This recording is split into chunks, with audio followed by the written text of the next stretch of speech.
Hola, mi amigo y mi amiga querida, Dios te bendiga, feliz semana. Qué bueno poder saludarte una vez más y poder compartir una vez más contigo una maravillosa lección de todo este trimestre que está a punto de acabar ya en el último mes de este estudio, en el último mes del año. Y pues en la medida en que nos acercamos de una manera tan rápida al final de cada año, definitivamente vemos el cumplimiento de lo que estaba predicho, que los días serían acortados. Hoy por hoy nos damos cuenta que pareciera que los años pasan y pasan más y más rápido, y de allí se desprende el pensamiento, la urgencia de aprovechar el tiempo al máximo, de entender que el tiempo que tenemos es un tesoro valiosísimo. Y qué bueno es que nosotros podamos no esperar hasta el próximo año, como suele suceder, para crear y plantearnos nuevos retos, propósitos, promesas, sino que podamos empezar inmediatamente, porque es que ni siquiera sabemos si podremos estar o no para iniciar un nuevo año. Yo quiero compartir con ustedes una lección pues maravillosa, una lección que aunque parece un poco más teórica o árido el estudio, realmente lo vamos a hacer muy sencillo, muy fluido, muy práctico para que lo podamos entender y sacar el mejor provecho. Es la lección número 10 que se titula El verdadero Josué. Y una de las cosas que nos enseña la lección de esta semana es que en la escritura no hay absolutamente nada escrito allí por casualidad para llenar un espacio, sino que podemos ver que desde Génesis hasta el Apocalipsis, Dios inspiró cada línea con coherencia, con mucha armonía, revelando al final un mismo plan, es la redención. La redención que el hombre solo puede tener a través de Cristo Jesús. Y es increíble cuando uno logra ver este tipo de estudios, cómo al final todo llega a un mismo centro, que es Jesús. Jesús como el que nos salva, como el que nos redime. Eso es lo que contiene la historia bíblica. Como lo afirma Pablo en la primera epístola de Corintios, a los Corintios, capítulo 10, versículo 11, él dice, estas cosas les sucedieron como ejemplo y fueron escritas para advertirnos a nosotros, a quienes ha alcanzado el fin del mundo.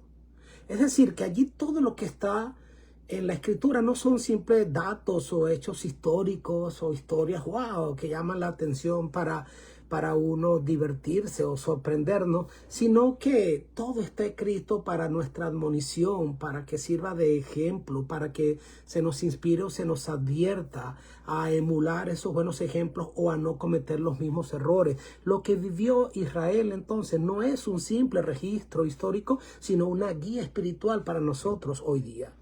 Y la vida de Josué, que es de quien hemos estado estudiando durante todo este trimestre, su misión, sus desafíos, las conquistas, su liderazgo, apunta más allá que él mismo, que un hecho histórico, que el Israel espiritual, que la Canaán terrenal, sino que al final todo está escrito y recoge la obra redentora que se diseñó antes de la fundación del mundo, antes de que el hombre pecara, en la persona de Jesús como el único camino para obtener la vida eterna.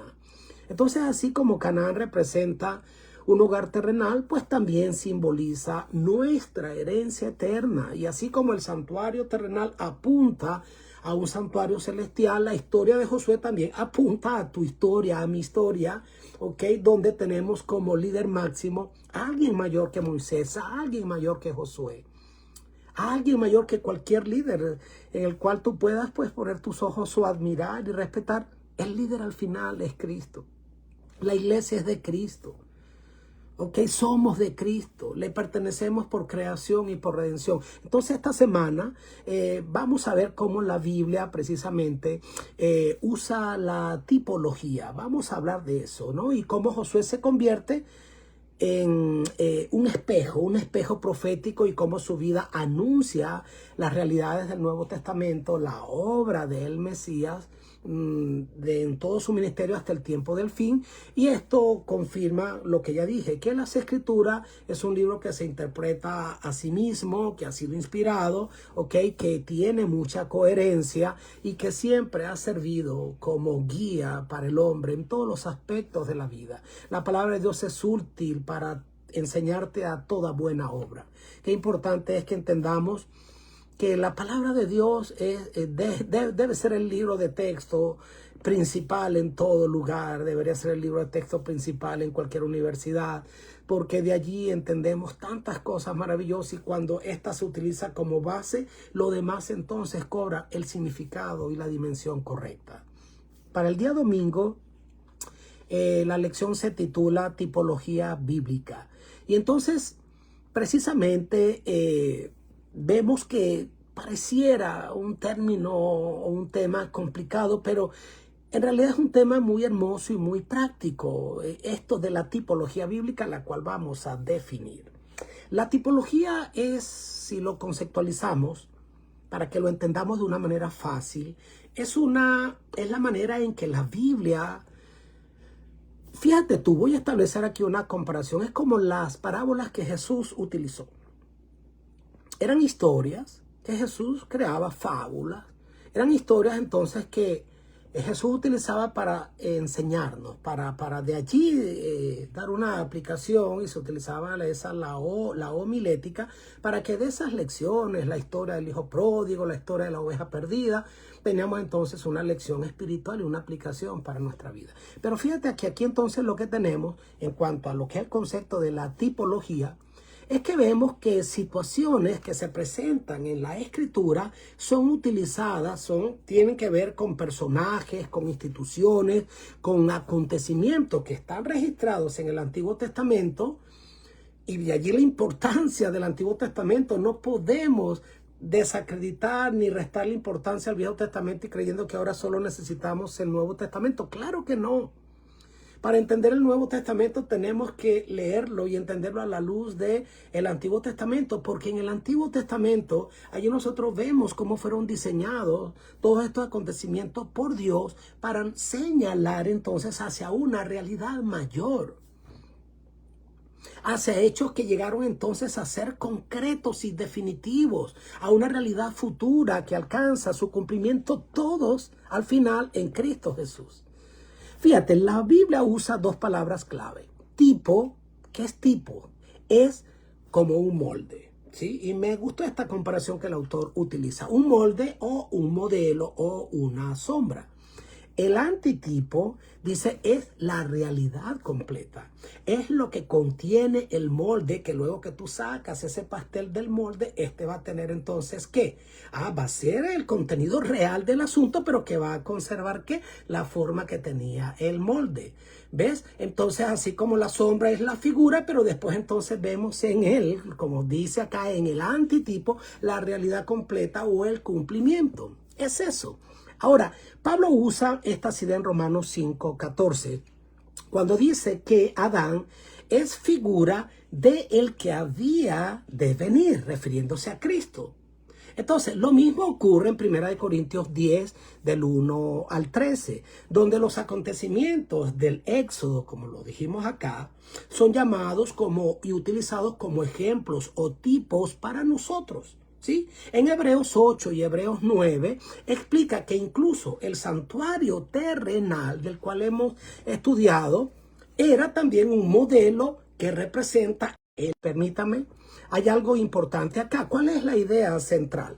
Bueno, Dios moldeó ciertos eventos, utilizó ciertos eventos, personas del Antiguo Testamento de tal manera que reflejaran el carácter y la misión y la obra de Jesús.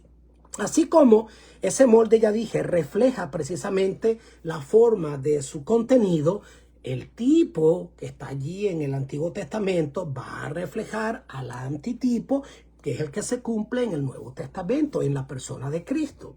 Entonces, lo importante es que los escritores del Nuevo Testamento no aplicaron esto al azar, ni como ellos lo veían, y hoy por hoy tú y yo le podemos dar una aplicación, la que a mí se me ocurra, sino que allí la Escritura da muestras claras y evidencias que preparan el camino, que nos anunciaban o nos daban esas pistas que ya anunciaban el cumplimiento futuro. Un tipo siempre tiene algún anuncio profético que lo sostiene antes de cumplirse en el Nuevo Testamento. Un ejemplo claro de esto es David. En el Salmo, por ejemplo, 22, allí vemos a David que... Disculpen, creo que se detuvo el video, pero nos encontramos entonces allí a un David con experiencias que tuvo él que padecer, experiencias profundas de sufrimiento, de desafío, donde tuvo que aumentar en confianza, en dependencia divina. Entonces, allí en esas palabras que se presentan en el Salmo 22, que fueron palabras inspiradas por Dios, vemos que esas palabras iban más allá que lo que le ocurrió a David en su momento, más allá de su propio sufrimiento y proféticamente a Jesús, al Mesías. Por eso en Jeremías 23, en Isaías 9 y 11, aparece allí un nuevo David. ¿Sí? Un nuevo David, el rey perfecto. Y cuando nosotros llegamos en el Nuevo Testamento, Juan 19, 24 nos dice que lo que escribió David se cumplió literalmente en Cristo cuando él estaba pendiendo en la cruz. Entonces, ¿qué es lo que tenemos que entender hasta acá? Primero, que la Biblia es un libro inspirado, que el Antiguo Testamento trae pues de las sombras y Cristo trae la luz, y que los autores del Nuevo Testamento, guiados por el Espíritu Santo, mi querido, definitivamente tomaron esos modelos. ¿Para qué? Bueno, esos modelos antiguos para enseñarnos una realidad superior, una verdad que la llamamos la verdad presente, especialmente la verdad acerca de Jesús y de su ministerio y de su salvación, de su obra redentora. Así que entonces la tipología no es un tema complicado. Realmente es más bien una manera, un método maravilloso de ver cómo la historia y cada símbolo bíblico estuvieron siendo guiados por la mano de aquel que todo lo guía, por la mano divina, para llevar nuestra mirada finalmente a Cristo, el centro de toda la Escritura. Y esto nos genera una confianza increíble porque vemos allí cómo hay una armonía tan tremenda y tan estrecha que decimos, wow, qué maravillosa es la palabra del Señor. Esto no es invención humana. En el día lunes, el título es tipo y antitipo, ¿sí? El Antiguo Testamento, como ya lo dijimos, es el tipo, muchas de las cosas que estaban allí, y en el Nuevo entonces vemos allí el cumplimiento, el antitipo. Así que allí se nos recuerda en esta parte algo muy importante. Algo muy importante. Vamos a utilizar algunos ejemplos para verlo de manera práctica. Fíjate tú, una de las cosas que nosotros allí nos vamos a dar cuenta es que en esta primera etapa vamos a ver que los tipos y los antitipos tienen un aspecto cristocéntrico, ¿no? Un aspecto eclesiológico, un aspecto escatológico también. Entonces, en la primera etapa, nosotros vamos a darnos cuenta en estos ejemplos que vamos a utilizar un cumplimiento cristológico cuando Cristo mismo encarna y completa el significado de ese tipo, de eso que ocurrió entonces primero. La segunda, allí vamos a ver el cumplimiento eclesiológico, cuando ese mismo modelo se va a reflejar en la vida del pueblo de Dios, de la iglesia. Y la tercera es el cumplimiento escatológico. Escatología significa eventos finales, ¿verdad? Cuando ese plan se completa definitivamente al final de la historia de la humanidad, poco antes de que Cristo venga. Entonces, esta estructura nos lleva a entender todo lo que la Biblia tiene, ¿verdad? Contenido como con un propósito pero que al final todo converge, llega a un punto central que es Cristo Jesús. Te pongo el ejemplo. Primero que nada, Israel. Y allí nos podemos ir a Mateo 2:15. Jesús es llamado mi hijo y su salida de Egipto muestra que Él es el verdadero Israel. ¿Ok? Él es el hijo fiel que cumple todo lo que el antiguo Israel no pudo cumplir. Luego entonces en Gálatas 6:16 está la iglesia. Ahora y en Gálatas vemos cómo la iglesia es llamada por el Señor, ¿verdad? Es llamada el Israel de Dios, es el Israel espiritual. Mostrando que ahora entonces nosotros somos ese pueblo que va a continuar con la misión que lo había iniciado literalmente Israel, el Israel literal, y ahora entonces continúa con nosotros el Israel espiritual. Y luego vemos finalmente en Apocalipsis 7 el aspecto escatológico. Allí vemos cómo entonces allí Israel, el Israel final, es ese Israel fiel, redimido, que está listo ahora para encontrarse con ¿quién? Con el Señor. Ese es un ejemplo que encontramos, por ejemplo, con respecto a Israel. ¿Ok? Israel como tipo y luego entonces Cristo, la iglesia y nosotros como pueblo final antes del regreso de Cristo como el Israel espiritual. Otro ejemplo, el Éxodo. Fíjate, Mateos 2, 19 y 21. Allí vemos que Jesús revive simbólicamente esa experiencia al regresar de Egipto, ¿verdad? Josué. Entonces, mostrando que Él es el nuevo libertador, pero que el verdadero libertador, ¿quién es? Es Jesús. En 2 de Corintios 6, 17, la iglesia es llamada a salir del pecado, reflejando esa liberación espiritual que Dios le ofrece y que Él está operando hoy día. Pero luego entonces en Apocalipsis 18:4 llama Él a su pueblo a salir de Babilonia. ¿Ok? Y en el último sentido espiritual, a que abandone el pecado, ¿sí? Y que se prepare para su encuentro con el Mesías. El tercer ejemplo es el santuario. Por ejemplo, en Mateos 26:61, en Juan 1, en Juan 2:21, allí entonces Jesús se presenta como el verdadero templo, Dios viviendo entre nosotros. Este es el cumplimiento cristológico que encontramos en el Nuevo Testamento, de lo que era el tipo en el santuario material y físico que se tuvo dentro del pueblo de Israel. Después en 1 Corintios 3:16, 2 Corintios 6:16, Pablo dice que la iglesia es ahora templo donde Cristo quiere habitar. Es ese cumplimiento eclesiológico, donde ahora entonces se refiere a la iglesia como el santuario espiritual. Nuestro cuerpo también es ese santuario, donde es ese templo, donde entonces ahora quiere el Señor morar con nosotros. Puede ser otro aspecto también de un antitipo, ¿no? O una aplicación espiritual. En este caso, lo podemos plantear de esa manera. Y en Apocalipsis 3, Apocalipsis 11, 19, en Apocalipsis 21, vemos el cumplimiento final cuando dice que Dios hará su morada entre su pueblo y que ya no habrá templo. ¿Por qué? Porque el Señor mismo será el santuario, será el templo. Si ves cómo entonces tiene estos simbolismos súper, o esta aplicación súper interesante. Entonces, ¿cuál es el meollo del asunto para hacer esta lección algo lindo, algo práctico? Que cuando nosotros entendemos estos ejemplos, nos vamos a dar cuenta de algo hermoso. Ya lo dijimos, que la Biblia se interpreta a sí misma. Dice ella misma, un poquito aquí, un poquito allá. Y que cada símbolo que está allí, que a veces suena como que complicado, cada historia, cada institución apunta siempre a Cristo, a su obra redentora, a su ministerio y a la esperanza que nosotros tenemos en Él. Nada es puesto entonces por casualidad. Todo tiene un propósito, y cuando un texto parece entonces difícil, estos principios nos recuerdan que hay que escudriñar un poco más, porque toda la escritura tiene un hilo conductor que al final nos lleva de vuelta a Jesús.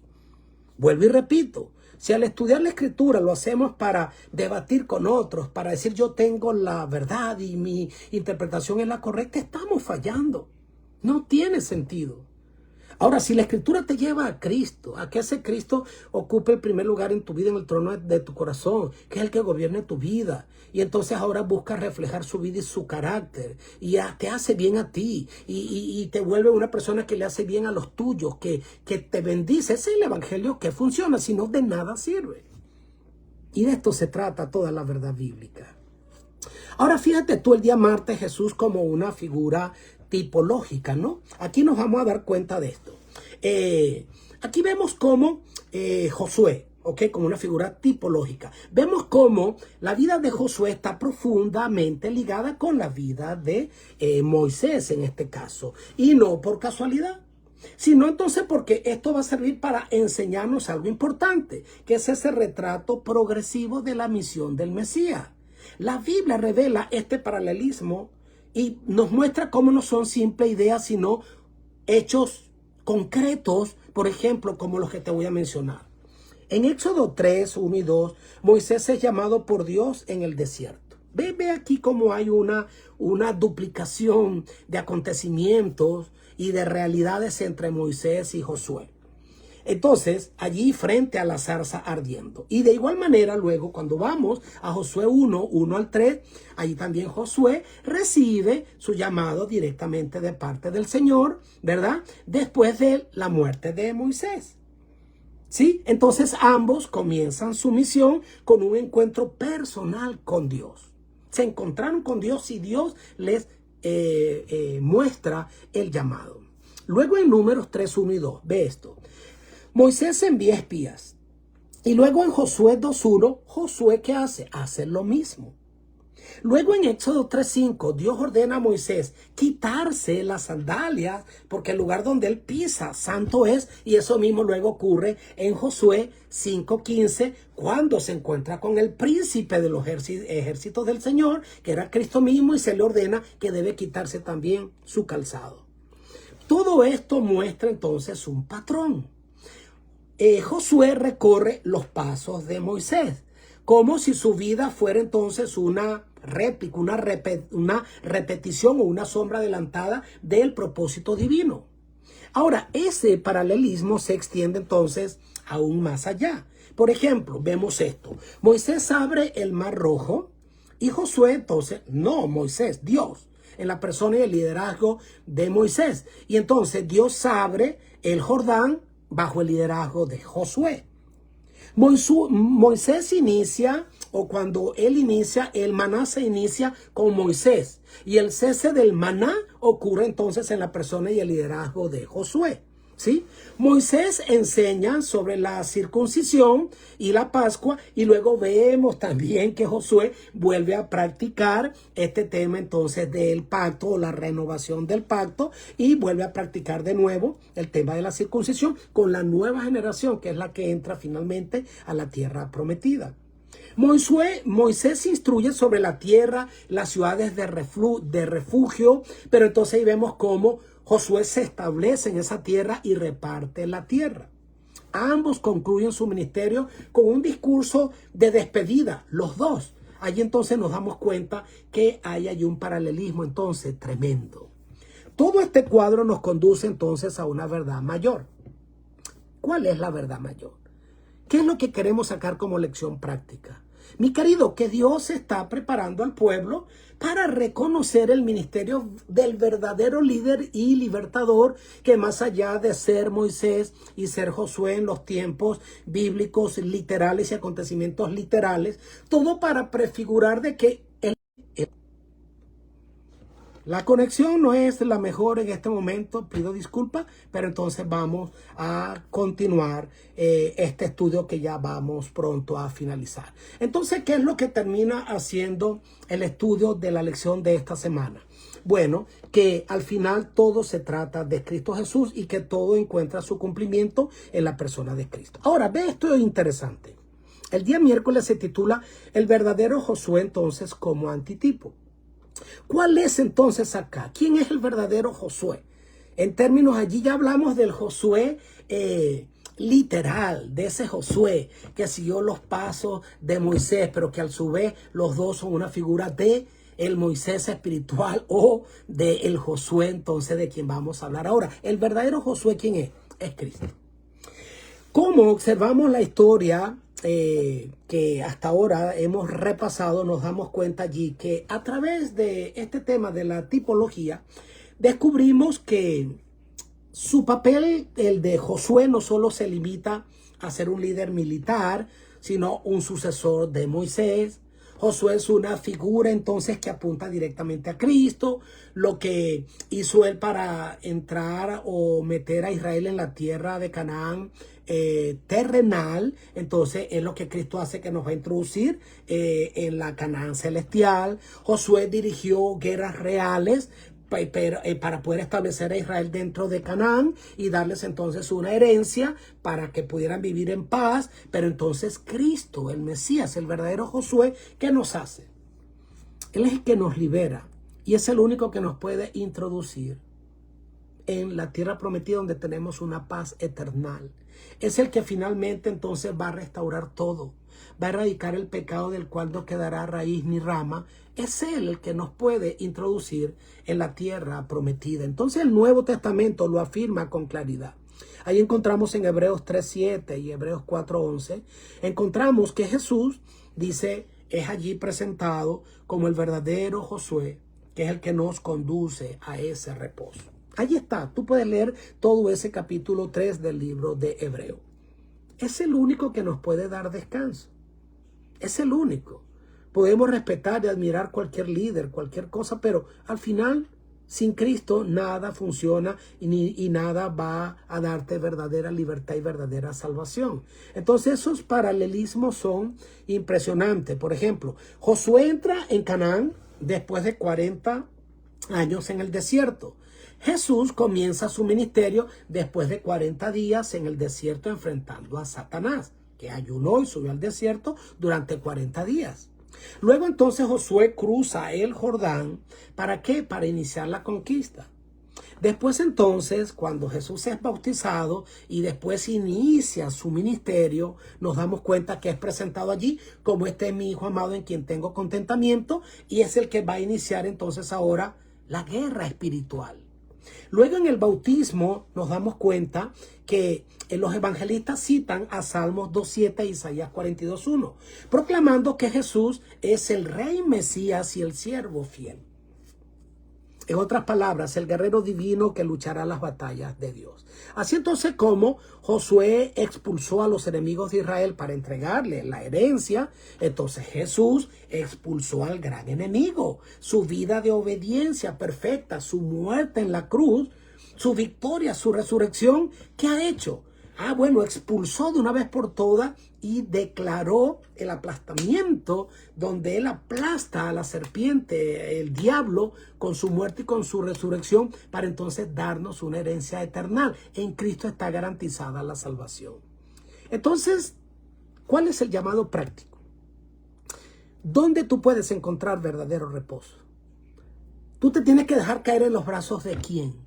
Del desánimo, del desaliento, del trabajo que tienes, de la iglesia como institución, del pastor, No, la salvación es individual, y aunque todo eso son componentes que forman parte de, como instrumento que Dios a veces utiliza para que lleguemos a Él y para mantenernos allí de pie, al final todo tiene que ver con que el único que nos puede dar entonces verdadero reposo es Él.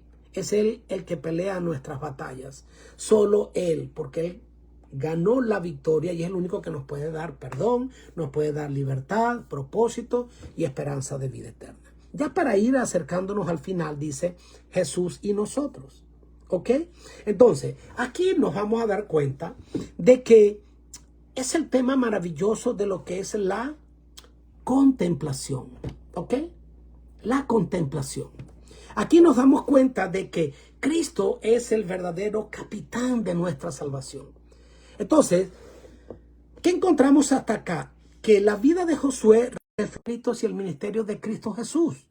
Él dice, la gloria que me diste yo les he dado, Juan 17:22. ¿Cómo ocurre esto? Dice Pablo que nosotros somos transformados de gloria en gloria mientras contemplamos el carácter de Cristo. Entonces, Jesús o Josué apuntaba a Cristo, el verdadero capitán de nuestra salvación.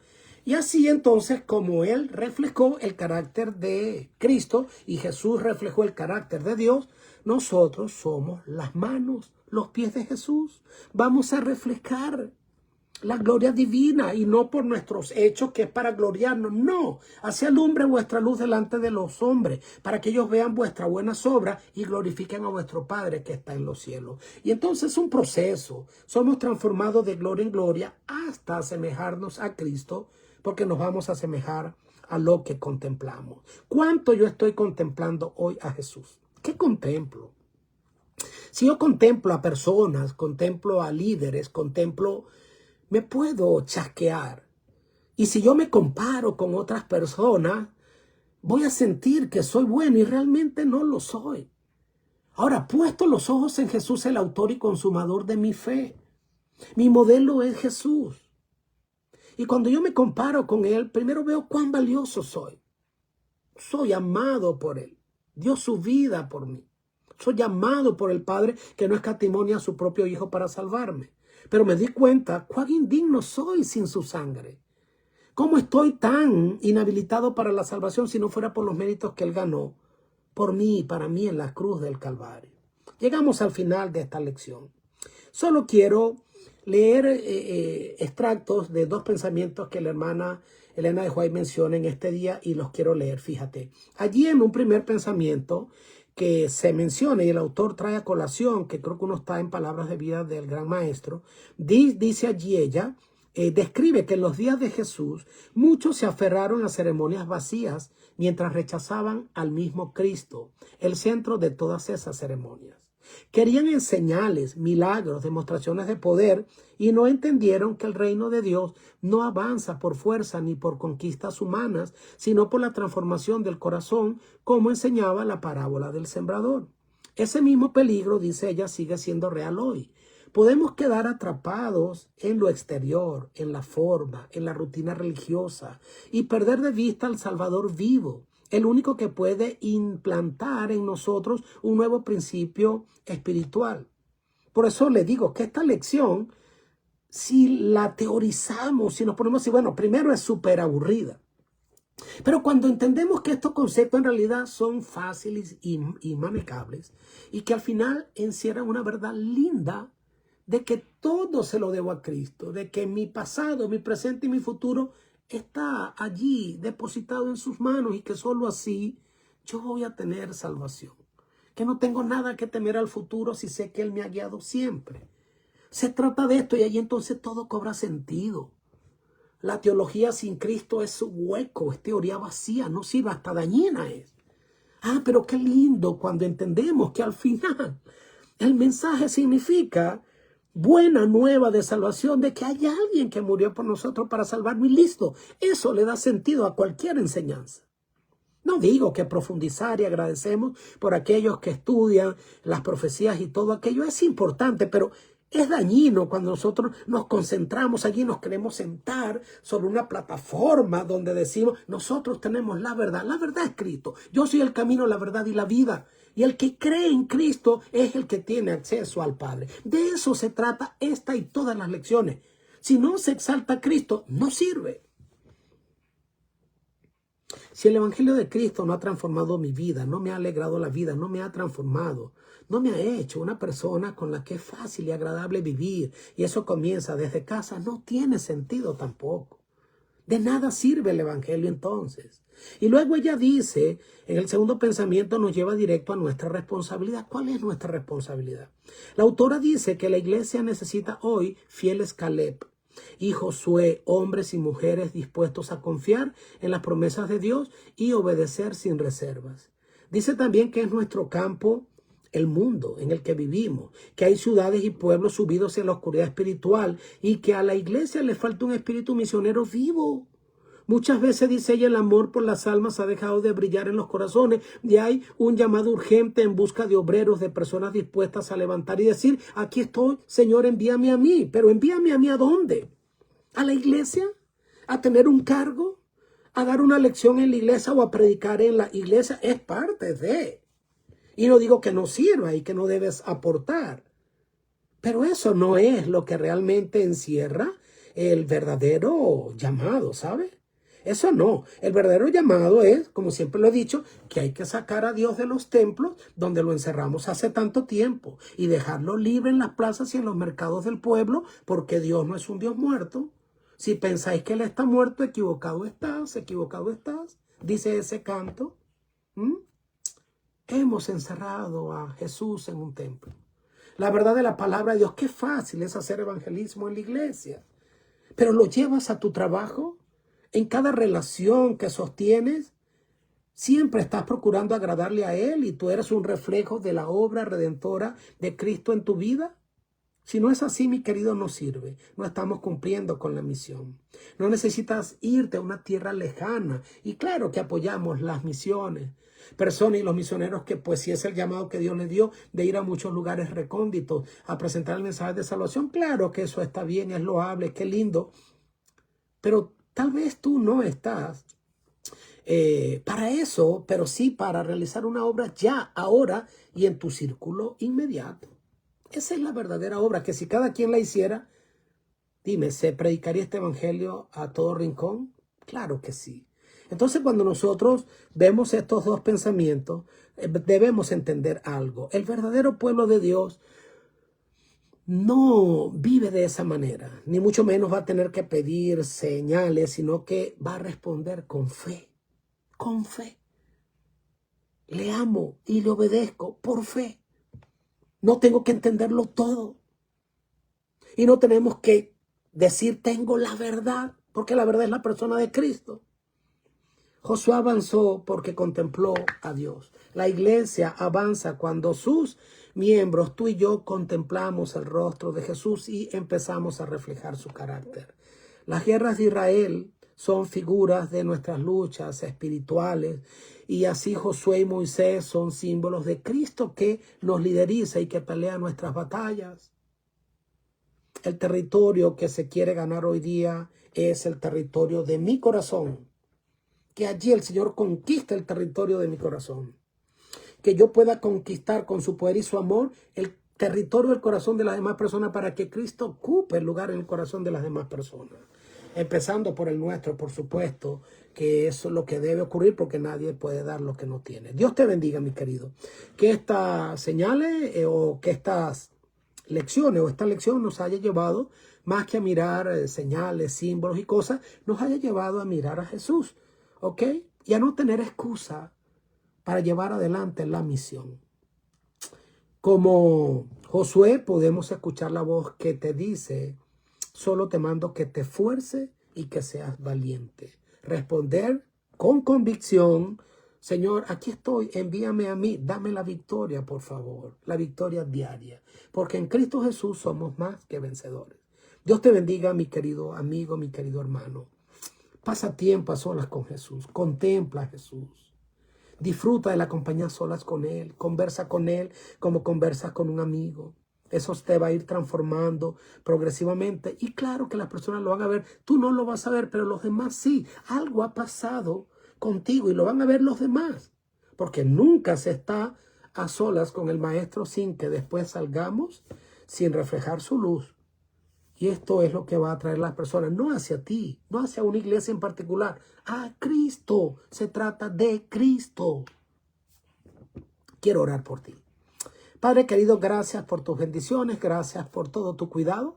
Iniciamos una semana, Señor, ya ayer y queremos ya hoy lunes que vamos a las faenas y a la batalla de cada día de la semana. Llévanos con bien, llévanos de victoria en victoria, pelea por nosotros, ayúdanos a colocar nuestra confianza en ti. Lo pedimos en el nombre de Jesús. Amén. Dios te bendiga, mi querido amigo. Dios te guarde. Que el Señor derrame sus bendiciones continuamente sobre tu vida. ¿Ok? Chao. Comparte esta información y este video.